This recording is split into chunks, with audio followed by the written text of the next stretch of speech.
他都睡足够了，但是白天起来还是很累，上班的时候没有精神，开车的时候会打瞌睡，很典型的睡眠呼吸松弛症的症状啊。用内服药帮他调体质啊，对不对？我们再建议他用那个五行之气练舌根的动作，再练咽喉的动作，这样子。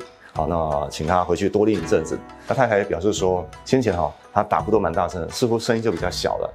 然后重点是，他会打呼到一半没有声音的这个问题就没有了，就不见了。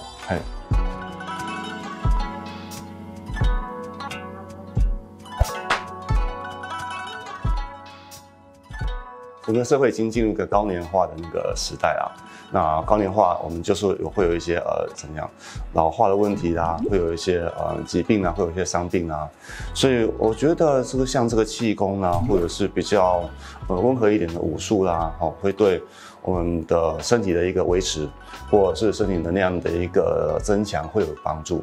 所以已经有很多研究发现说，我们这些气功啊，或太拳五行之气或八段锦之类的啦，对于我们一些防老化、防止衰老，简单说防跌倒这些都有蛮显著的帮助的。中医有个概念叫做平人，平均的平就是没有生病、气血均衡的人叫做平人，正常人哈。但是我发现我们接触到的一些学生，或者是一些听众啊、民众啊，甚至患者啊，大概10个不到1个2个是完全健康的啦。还不要说各位啊，我自己也多少有一些酸痛啊，一些伤病在这里了哈。所以我们中医师的角度跟我们一般教练的角度会不大一样。我们会发现说，这个人有什么样的特殊疾病，比如说膝关节问题、关节退化，或是脊椎的一些压迫之类的问题，然后我会针对他不舒服的问题，强调他应该练哪些东西，或该做什么样的治疗，做什么样的运动啊，或按什么样的穴位啦。注意平常要该注意的知识，对他的现有的伤病会比较有帮助，或一些内科疾病，比如说什么高血压、糖尿病啊之类的，我们会针对他一些饮食啊，或一些平常该注意的东西去做一些建议。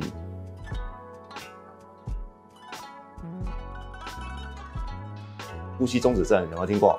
有了哈，就睡到一半，那个呼吸会突然不见，那么打呼打到一半突然没声音，然后又突然这样子，然后起来，继续他的打呼的那个动作这样子。呼吸中止症有2种，一种是中枢性的，就是大脑的问题；那另外一种是周边性的，就是鼻咽的问题。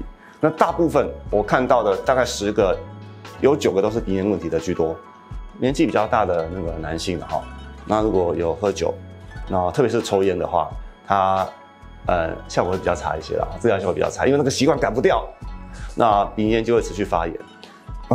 其实西医针对这个疾病，它用药的效果很差，所以是没有什么药可以用啊。那其实有人用了牙齿矫正器啊，弄个放东西在这一面，效果也不好。那我还看过有少数患者会手术，我既然悬雍垂比较粗，我就手术拿掉了，对不对？咽喉比较粗，我们把表现割掉了哈。过一阵子可能会好一些，然后一阵子之后，它症状又会再出现。所以现在西医对这个疾病的黄金准则是带正压呼吸器和阳压呼吸器，就 CPAP 啊。那中医有另外一个想法，就是说他这边那个咽喉比较塌陷嘛，对不对？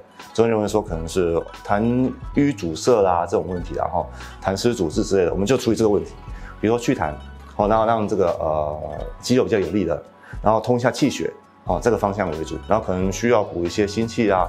补一些肺气的方式，让它那个元气可以恢复到原来的状况。那元气恢复以后，它肌肉本来比较没有力的地方就会比较好控制，会比较有力的这样子。那再教他回去练这个肌肉的这个力量。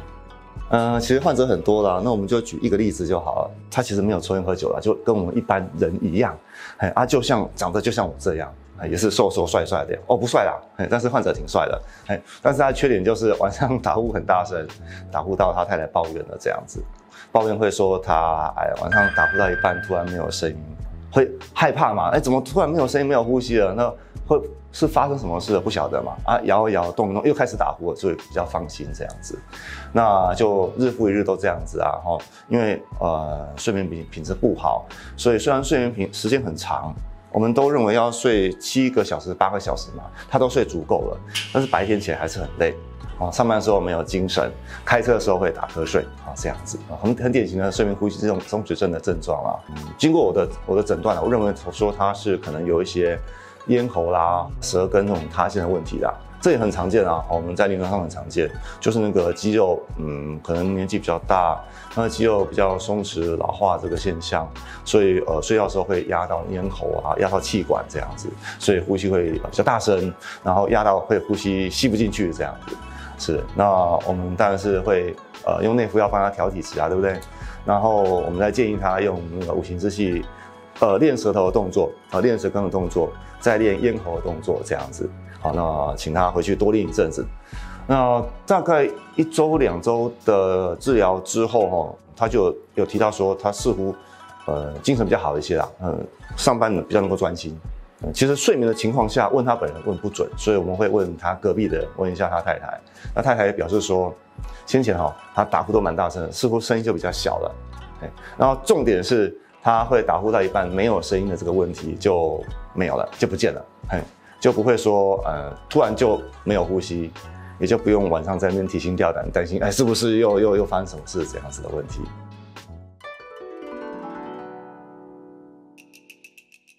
这个血流路径是针对睡眠比较不好的，会容易打呼的，或者是会有那个呼吸重症的患者那个咽喉比较没有力的这个患者，我们在练的时候我们会先转头，那我们会用舌头还有用眼睛。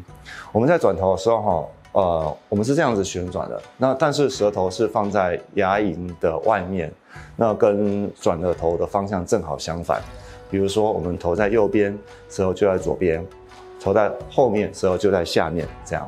然后眼睛跟头转的方向是一致。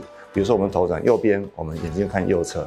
那这个姿势其实会跟我们的神经控制会比较有关啊。所以我们常常在诊间教患者练，那患者常常1周、2周、3周都还练不大熟的，我们可以这个独立起来练。刚刚提到3点嘛，眼睛、舌头、脖子3个可以独立起来练。但是如果您练熟的话，3个就一起练。我示范一下，先从右边开始那我换这边，他的，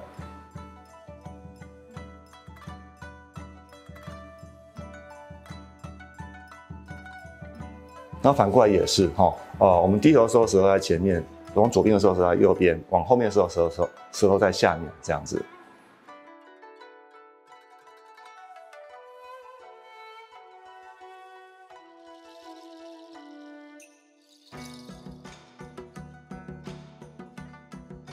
大概是这样。然后我们舌头在外面转的时候，麻烦您用您的舌头用力去顶您的嘴唇，那样可以锻炼到我们比较难动得到的舌头后面的肌肉。这是旋揉路径。